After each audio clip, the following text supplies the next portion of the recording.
근데 오늘 제목이 왜 네모와 세모의 동그라미 교실이야?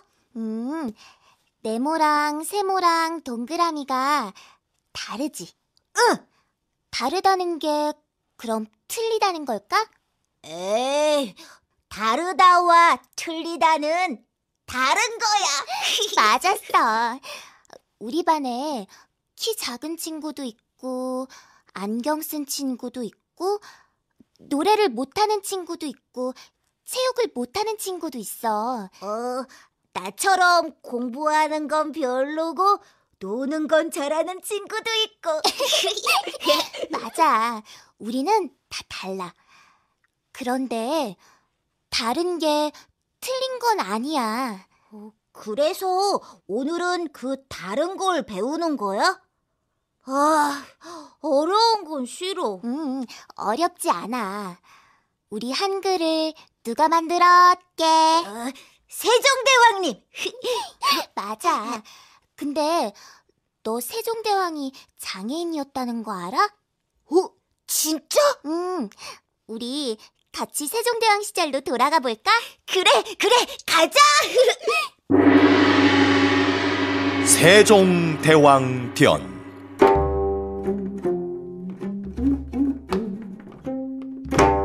나란 말씀이 둥기게 달아 문자와로 서로 사마띠 아니할세. 이런 전차로 어린 백성이 니르고저 할배이셔도 마참내 제 뜻을 능히 펴지 못할 놈이 하니라. 우리 민족의 자랑스러운 문화유산인 한글. 한글을 창제하신 세종대왕이 장애인이었다는 사실 알고 계셨나요? 세종대왕은 늘 백성들의 어려움에 대해 많은 생각을 했어요. 그래서 백성들이 편안하게 살 수 있는 제도를 만들기 위해 책도 많이 읽고 연구도 많이 하고 밤늦도록 나란 일을 처리하느라 눈을 쉴 틈이 없었답니다. 폐하, 어이 그러시옵니까? 가서 안대를 가져오너라. 안질이 또 도지셨습니까? 그래, 왼쪽 눈이 깔깔하고 아픈 게 아예 보이질 않는구나. 어렸을 때부터 시력이 좋지 않았던 세종대왕은 왕위에 올라 밤낮 없이 나란 일에 몰두하다 보니 왼쪽 눈을 거의 못 보게 됐어요. 그리고 얼마 후엔 오른쪽 눈도 흐릿해져서 지팡이를 짚지 않고는 걸어 다닐 수도 없었지요. 세종대왕은 시각장애만 갖고 있는 게 아니었어요. 피부병도 심했고 당뇨병으로 한쪽 다리가 썩어 들어가 두 다리로 걸을 수도 없었답니다. 지체장애까지 갖게 된 거였죠.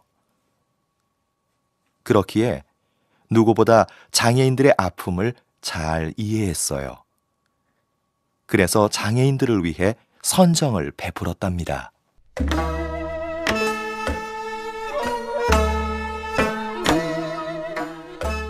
수시로 장애인들을 위한 잔치도 베풀었고 명통시라는 시각장애인 단체엔 해마다 쌀과 콩을 선사하고 또 지화라는 시각장애인에게는 종산품에 해당하는 높은 벼슬을 주었어요.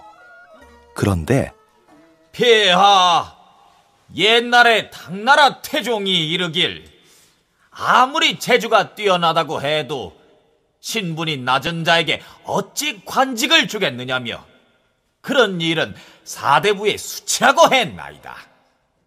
그런데 어찌 폐하께서는 앞도 못 보는 지화에게 관직을 주어 사대부와 어깨를 나란히 하고 사무를 맡기려 하십니까? 장애인에 대한 편견을 갖고 있던 신하들이 반대를 했어요. 하지만 편견에 치우친 신하들만 있는 건 아니었답니다.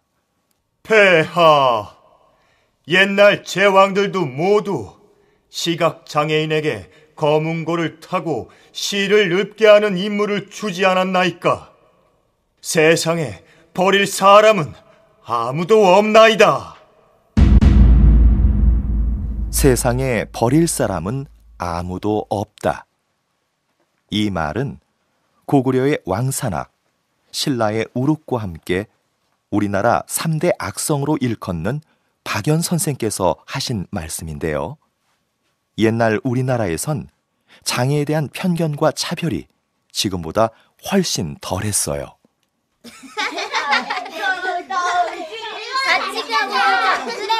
장애인, 비장애인이 놀이도 같이 하고 여행도 같이 다니고 한데 잘 어울리며 즐겁게 지냈지요. 장애인들을 배려하는 복지 정책도 아주 잘 돼 있었거든요. 고려사라는 역사책에 이런 말이 나온답니다.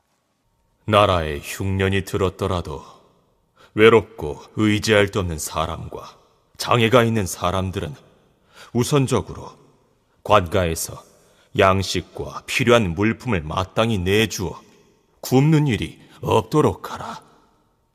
가뭄이 들어 식량이 부족해도 나라에선 장애인들을 가장 먼저 배려했던 거였죠.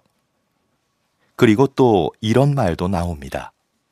여든이 넘은 노인들과 장애인들에게는 제각기 그들을 돌봐줄 시정 한 사람씩 보내거라. 시정이란 지금의 활동 보조인이죠. 이미 고려시대 때부터 우리나라에 활동 보조인이 있었던 겁니다. 사실 예전엔 서양보다 우리나라의 장애 의식 수준이 훨씬 더 높았어요. 중세 서양에서는 장애인을 돌봐주기는커녕 마녀의 자식이나 악마의 자식으로 여기고 무시하며 학대했거든요. 지금은 미국과 유럽을 장애 천국이라 부르지만 예전엔 우리나라가 그들보다 장애 선진국이었던 겁니다.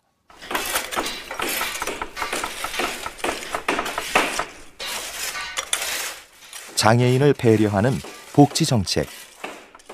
조선시대엔 훨씬 더 체계적으로 발전했답니다. 왕궁을 짓거나 도성을 쌓을 땐 모든 백성들이 다 나가야 했는데 장애인과 활동보조인은 안 나가도 된다는 장애인 우대 정책을 펼쳤지요. 또 장애가 있는 부모를 극진히 모신 자식들에게는 효자비를 세워주는가 하면 반대로 장애인을 학대한 사람들에겐 가장 무거운 벌을 주었어요. 앞을 못 보는 나비를 잘 봉양하기는커녕 구박을 일삼으려 물속에 처박다니 저자의 목을 당장 베어 처형하라. 가장 무겁게 벌한 장애인 학대죄. 왕족이라고 해도 봐주지 않았답니다. 조선의 3대 임금인 태조의 조카 이조가 시각장애인을 때려 숨지게 한 일이 있었는데 모든 재산을 뺏고 멀리 귀양살이를 보냈거든요. 그뿐만이 아닙니다. 우리나라는 장애인들이 자립하는 걸 아주 중요하게 여겼지요. 그래서 장애인들도 자신의 능력에 따라 다양한 직업을 가지고 있었죠. 척수장애를 가졌지만 정승에 오른 허조, 정신지체장애인으로 대사원이 된 공설인을 비롯해 관직에 오른 사람도 많았고 청각장애인 시인인 고순, 조선 전기 현금의 대가 이반, 언어장애인 서예가 조광진 등 장애인 예술가들도 많았어요. 또 장애인 단체도 있었답니다. 시각장애인들의 먹고 살 길을 관장하는 국가기관인 명통시, 장사를 하는 시각장애인들이 모여 만든 맹통, 시각장애 음악인 단체인 장학원 등 주로 시각장애인 단체인데요. 장애인들이 살아가는데 불편한 것이 있으면 임금님께 상소하는 집단 행동을 벌이기도 했어요. 그리고 계단을 오르내리기가 불편하다고. 장애인들이 계단 앞에 있으면 업어서라도 가려는 곳에 데려다 주도록 하라.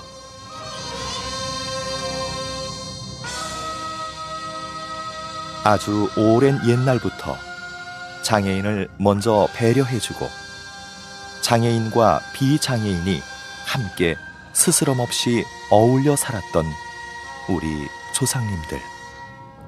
또 시각장애와 지체장애를 갖고서도 위대한 한글을 창제하신 세종대왕님. 자랑스럽습니다. 그리고 존경합니다.